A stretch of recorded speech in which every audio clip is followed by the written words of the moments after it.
Hopefully the wind isn't too much. I'm just climbing the hill, a little out of breath. I just jogged up the hill.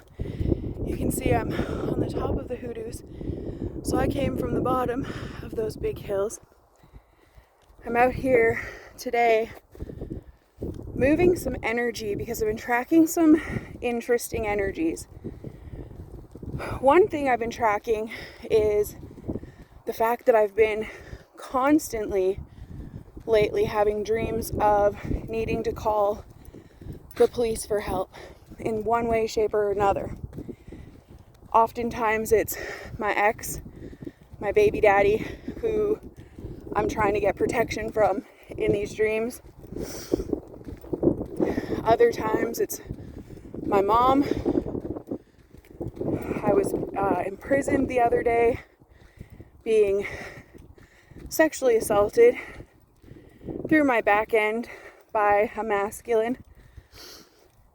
And last night was a dream where I found a woman who was being physically abused by her husband, and I protected her but then called the cops. So one of the things I'm tracking, why the police? Because 90% of the time, the cops, I can't get through, I can't get any service, or they answer and tell me that it's unnecessary for me to be calling and that I'm wasting their time. So I always feel really defeated. And this morning I was talking to my roommate about it. We're at a crossroads. Which direction do we go? Let's go this way. I also have to be mindful of rattlesnakes because we ran into one of those on the trails the other day, but I'm not going to let that stop me. I need to move some energy. So this morning my roommate, we're tracking it a bit. She's very much a very good dream interpreter. If you want to interpret your dreams, let me know. I got a girl. And one of the things I came to realize is back in 2014, the final incident with my ex, sagebrush magic, he spit in my face after telling me he used to have sex with women in our bed while I was at work late at night. And because I would not react, he spit in my face, and that was the final time he was allowed to be at my house. And after that, I started going to the police station, where I would sit inside the police station waiting for him to either come pick our son up or drop him off. He never had to enter the police station. I always did the work. I always did the work for everything in that co-parenting dynamic. But one of the things that I'd realized was the fact that I was using the police as a safety net, as a safeguard, as a validation for what I was experiencing. When I was tracking this morning about all of this, I was being shown that in my dreams I'm still trying to get validation, like I needed proof that what I did was right by calling the police on this woman who was being abused, things like that. So my Gemini asked me, where are you afraid of your Callista power? And I really sat with that, because as I get ready to launch the program right now, I'm out here door dashing, delivering, making ends meet, questioning my reality, questioning my authority to even dare to teach people how to pull their shit apart while I'm still working a mundane human job. And it all coincides with each other. The dreams, the old police station validation, and this launch. Because at the end of the day, us starseeds, we didn't come in to be like Jesus, like a prophet held on a pedestal. We came to jump into the darkest, heaviest ancestral lines that our ancestors could not maintain. And because of that, we didn't come in to just be powerful and magical. We came in incognito. We came in and experienced heavy trauma. We came in to live a life that feels so generically fucked up that we are stuck in this reality that we're not good enough. We don't deserve to live a good life. We're meant to be peasants and nobody's forever. But that was our ancestors' truth. I'm changing that story every day. I log out of DoorDash and I go for a walk. I build content when I get home in the morning before I go out. I hold space for people in ways that nobody holds back for me. Those are the things that we do behind the scenes that nobody sees. And with that, that is our power.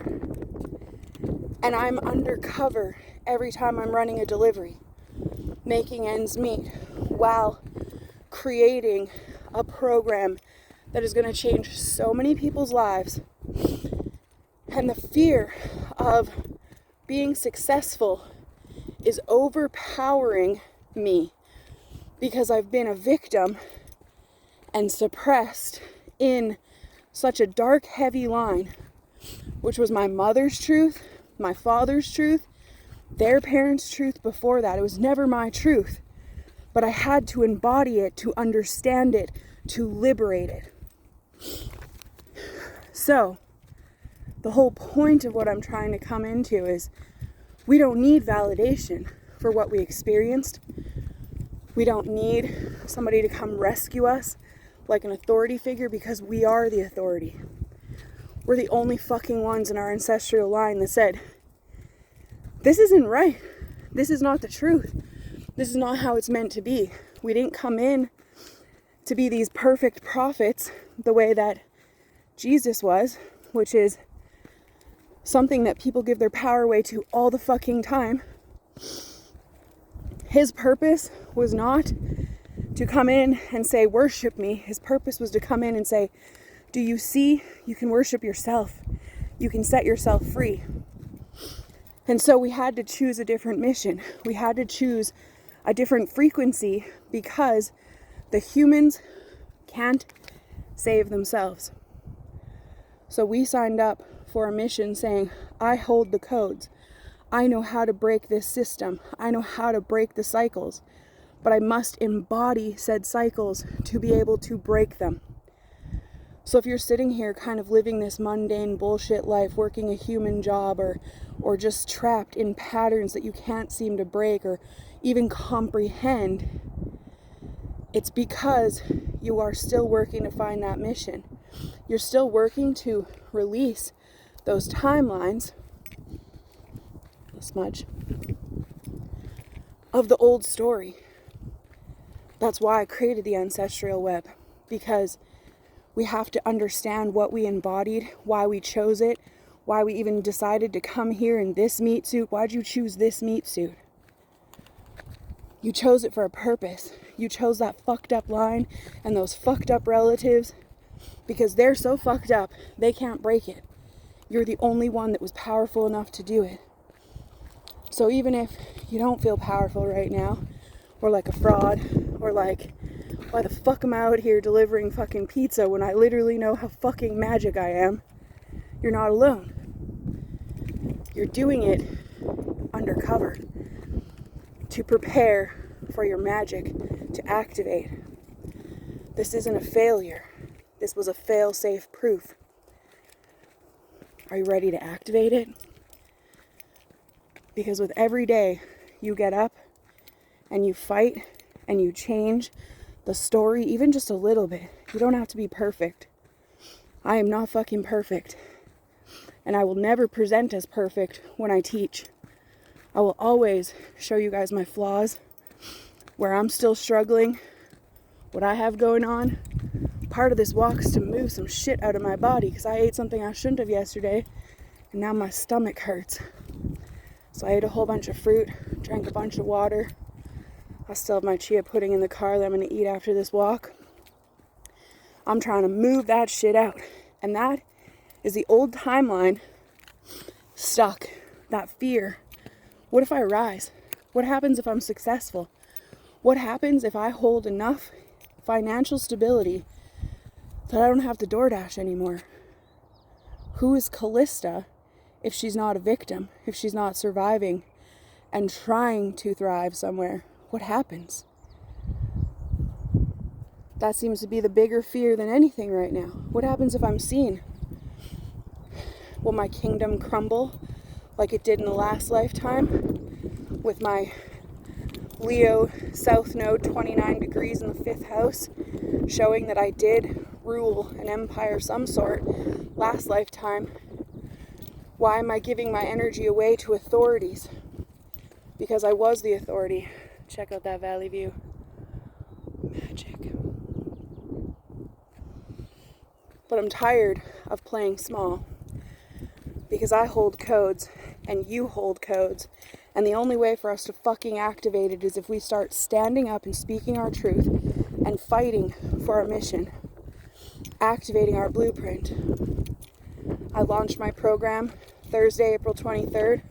We're 2 days away. Am I ready? Oh, I will be. Because I know how to fucking work and prepare. I just like to be under pressure.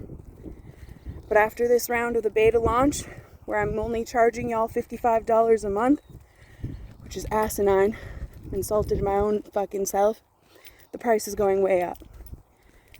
Because the more I sat with it, the more I'm like, this program is worth so much.